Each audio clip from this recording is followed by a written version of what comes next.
靚，而家仲有夕陽呢，成個閃閃生光嘅感覺，勁有氣。第一啖飲落去已經好有氣啦。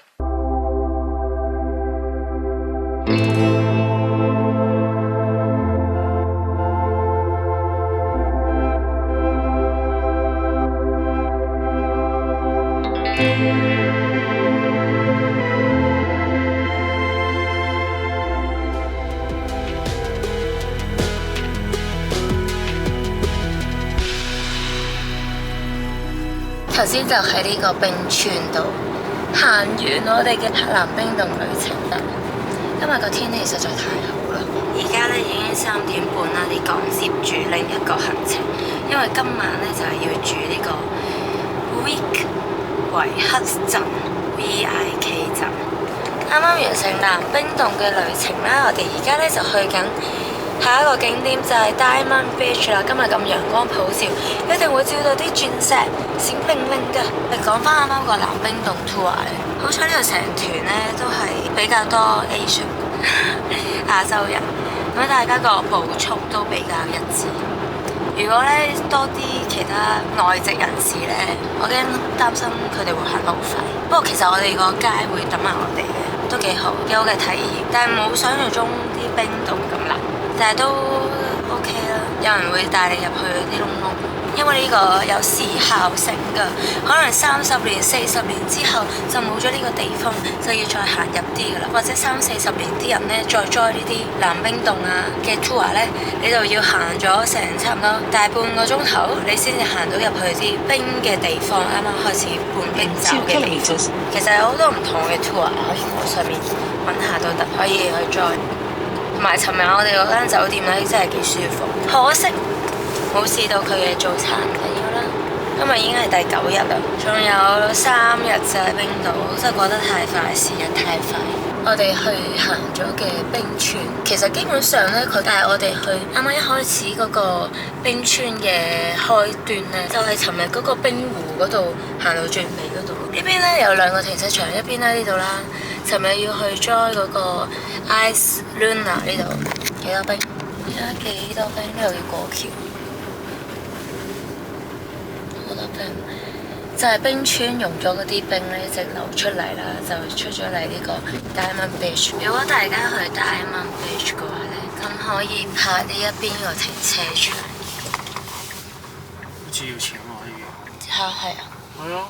原來法國咧 Diamond Beach 呢度咧3邊停車場都係要收錢。佢只不過係因為呢一個停車場如果 overflow 咗咧，你就可以去後面近沙灘嗰個停車場。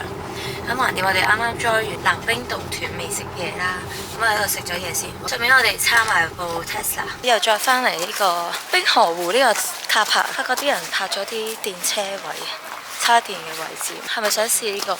係啊 ，lobster roll， 我哋試下呢個。我哋嗌呢個 lobster soup 同埋 lobster roll。人呢 lobster roll 要支醬嘅咩？不過佢都有啲脆嘅 onion 喺裡面啦。叫少啲醬，求其少少。咁我終於可以坐喺呢個 brand。尋日落到濕晒呢度，呢一間就係想試嘅啦。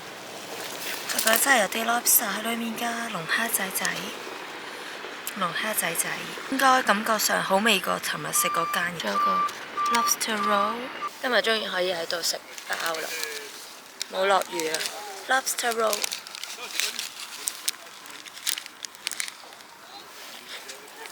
都係用呢隻包嚟傳點湯。係暫時未食到龍蝦，但係個醬好 fresh， 有啲千島醬嘅感覺。佢啲炸洋葱真係好脆啊！我懷疑係琴日嗰邊嗰啲古怪湯飲到我肚痛。嚇係咩？係。呢個都係超市買到嘅勁平嘅呢個包包，但係法國製造喎。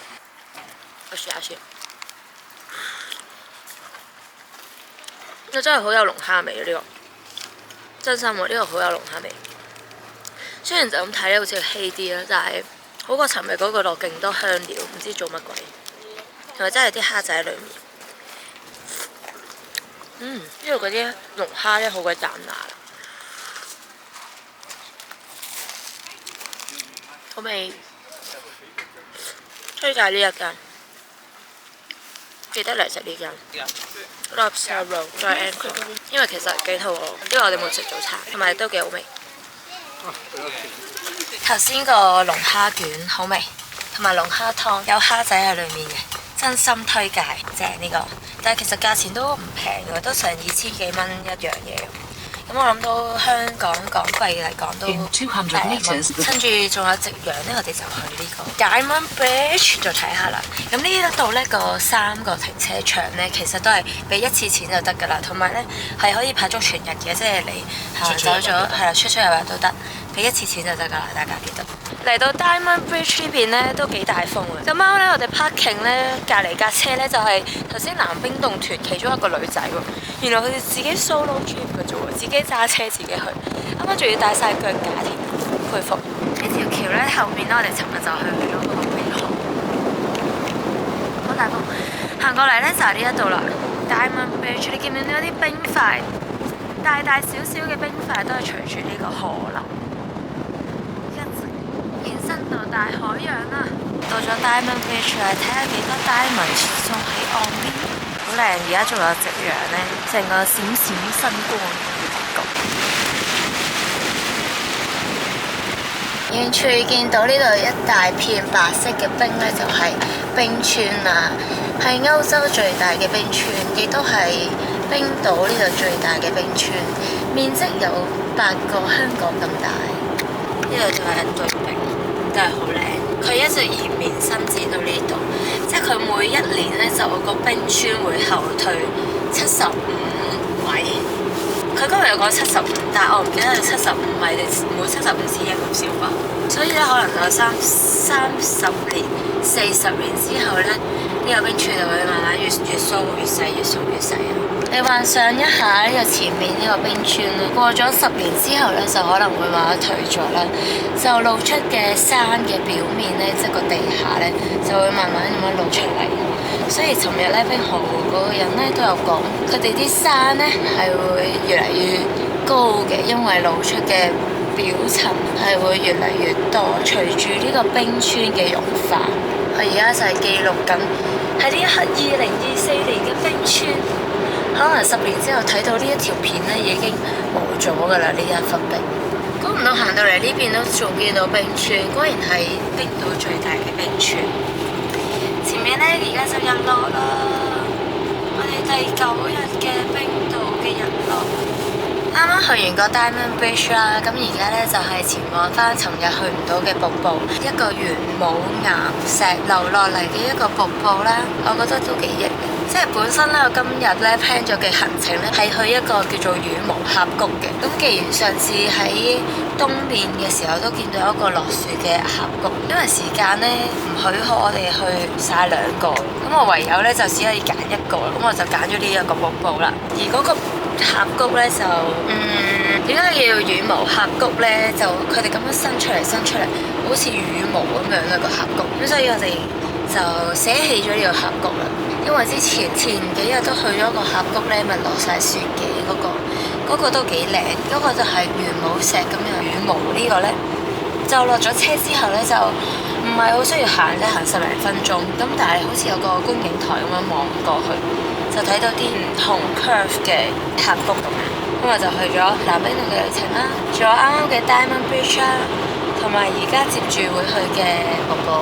仲有10分鐘就到條瀑布啦，而家一望無際，完全望過去咧，呢個水平線咧見到有啲雪山啦，見到有啲黑沙灘啦，見到有個海咁樣啦，仲望到夕陽。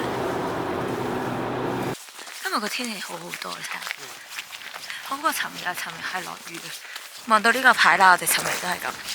我哋咧就要行 S2 呢條路喺呢度上坡，大概咧單程就17分鐘左右啦，就上到去啦。上山咧全部都係呢啲上斜路嘅路嚟嘅。我今日都做咗幾多體力運動。呢度擰轉頭望咧，望到雪山下邊個冰川啊！嚟到前面呢度咧有個指示牌，冇行錯，係上面1.2 期。呢邊咧就係另一個地方。哇，好攰！加油啊，繼續努力向上。行快少少啦，我哋衝過埋呢個小小嘅木橋。哇，係仲有樓梯要行嘅喎。嚟到呢度已經聽到啲瀑布聲啦，呢度已經有個觀景台啦。哇！誒，係呢個咩？點解我感覺好似唔係呢一個嘅？原來真係唔係頭先嗰個。見到嗰個細嘅瀑布咧，再行上啲，有個上坡嘅路，應該先到。我心諗點解好似唔同嘅？嗰啲好似唔係玄武岩嚟喎。呢個牌咧，仲有8 km， 加油啊！差唔多見到啦，呢個仲要上去。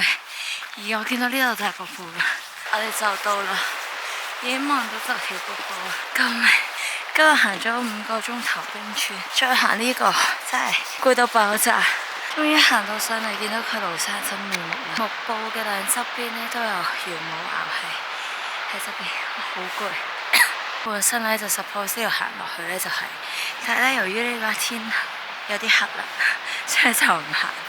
離遠望到呢個瀑布就算啦。呢度有個牌咧就講咗嗰啲玄武岩石點解會變成咁呢？有啲熱啊，有啲凍啊，咁樣就放成一個六角形結冰啦，仲會有啲冰柱落嚟添。行上嚟呢條瀑布，可能因為上斜路，都甚需時啊！大家記得預留時間。今日嘅行程就係咁多啦，完成咗我哋琴日冇行嘅瀑布嘅行程，但係就捨棄咗呢個羽毛峽谷。而家落翻山咧，喺啲斜路咧，個感覺應該會好啲。呢度咧行完落山咧嘅右手邊咧有個 visitor centre 啦，唔係，其實係一個俾佢哋 camping 沖涼去廁所嘅地方。裏面有廁所可以用嘅。我見到咧呢個地方咧，佢有 winter program。我頭先搜到咧10月31號咧 Rose Walk 迎接佢哋嘅 winter 同埋 darkness。呢個 campsite 咧其實都幾多活動㗎。11月19號咧係 International Toilet Day。我睇唔到個 detail 有啲咩做，但我就見到有呢樣嘢。呢兩間屋仔咧就有唔同公司搞嘅冰川健行。又嚟港島中啦，前往 Weekley 嘅城市。頭先講嗰個山已經喺我哋面前啦，呢個好似一個頭盔一樣。我哋仲有1個鐘頭22分鐘先到。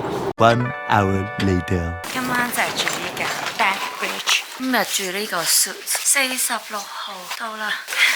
邊度有人知啊？哇，好 warm 啊呢度，跟住仲有廚房添㗎。嚟咗今晚第9晚嘅住宿啦。今日咧就 book 咗呢一間 Back Bridge Suite。咁咧佢咧就同有一間青年宿舍一齊合作，呢個同一個集團嚟嘅。咁咧 reception 咧你要喺嗰度拎咗 key 先啦，之後再揸車嚟到呢個房嘅門前邊。好，嚟個 room tour 先。首先呢個大門入到嚟咧，呢度有一排嘅勾啦，可以掛衫。之後咧入到嚟呢邊就係差嚟啦，呢度就係有個熱毛巾架啦，就係呢個幾型，有花灑啦。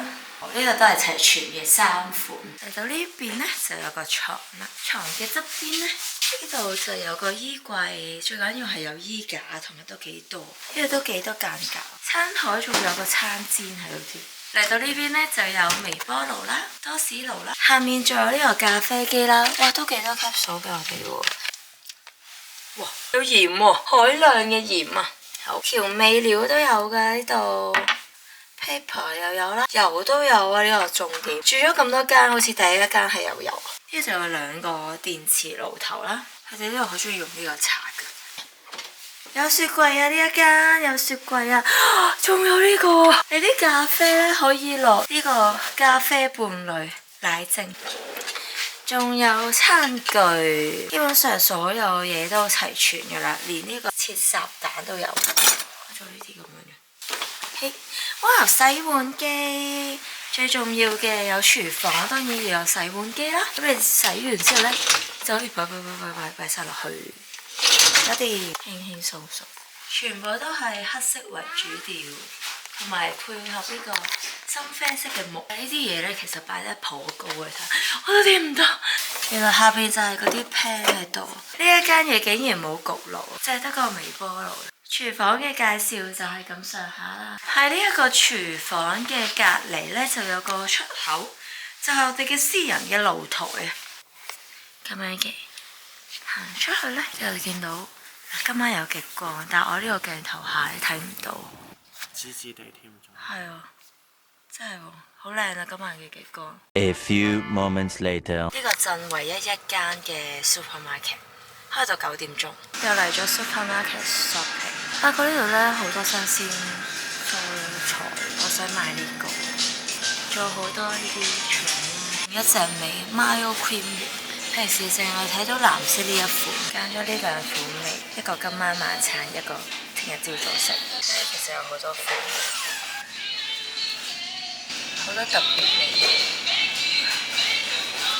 好啦，今日黑白大廚已經準備好啦，買咗呢個白蘑菇啦，仲有呢個切咗粒嘅煙肉，幾好，同埋呢個粗條嘅闊身嘅意粉。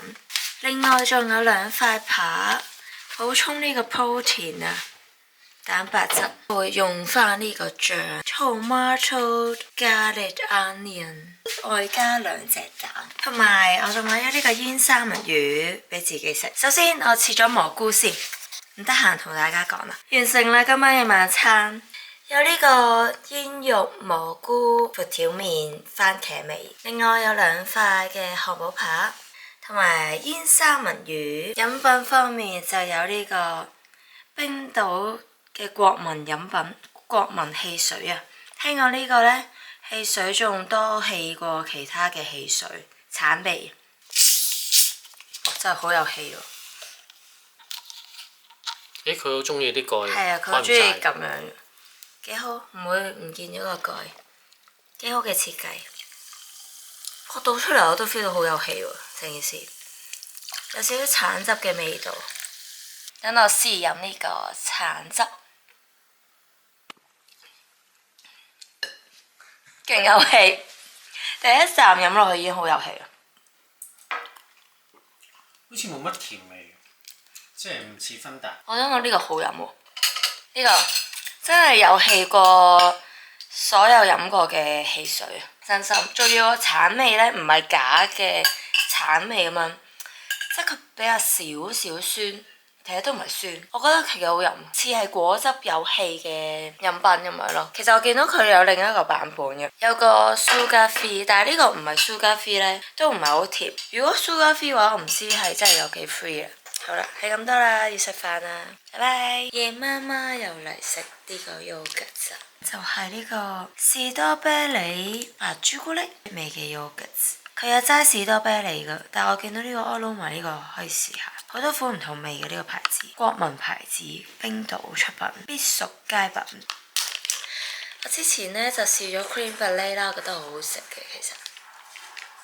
冰島嗰啲 yogurt 咧比較上係結身嘅。